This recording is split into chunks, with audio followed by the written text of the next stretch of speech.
অপু, আপনি আমাদের জানাবেন যে খাগড়াছড়ির পাহাড়ি এলাকাতে তো ঝুঁকি নিয়েই অনেকে বসবাস করছে, তাদের সরিয়ে নিতে কি জেলা প্রশাসন কোনো উদ্যোগ নিয়েছে কিনা, কি তথ্য রয়েছে আপনার কাছে?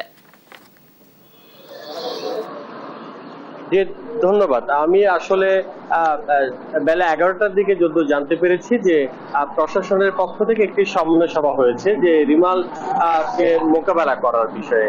তো এইখানে যে সিদ্ধান্তটুকু হয়েছে যে পার্বত্য খাগড়াছড়িতে ঝুঁকিপূর্ণ যে বসবাসগুলো রয়েছে, যারা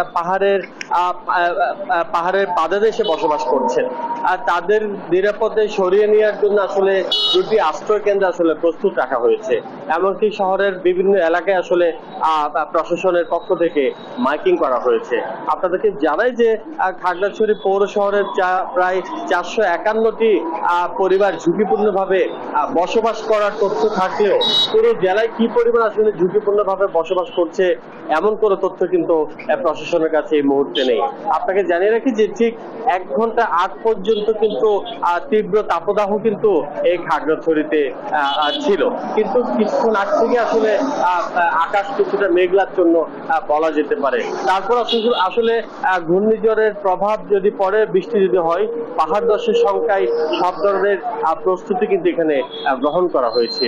শহরের আশপাশে যে জায়গাগুলো আছে, যেমন সবুজবাগ, শালবাগান, কুমিল্লা টিলা, ইসলামপুর, এইসব জায়গাতে কিন্তু যেসব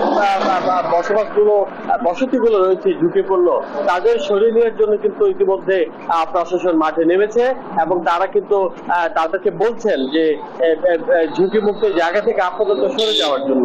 কিন্তু প্রতিবার আমরা যদি দেখি যে পরিবারগুলো আসলে ঘর থেকে সরতে চান না, সেই জায়গা থেকে প্রশাসনকে আসলে অনেক সময় প্রভাব বিস্তার করতে হয়। আমরা খাগড়াছড়ি পৌরসভার মেয়র নির্মলেন্দু চৌধুরীর সাথে কথা বলেছিলাম।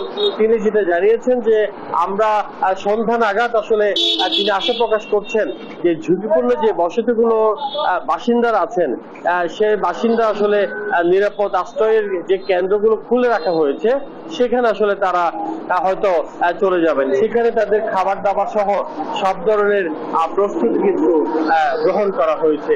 তো এই ছিল আসলে খাগড়াছড়ির সর্বশেষ ঘূর্ণিঝড়ের অবস্থা।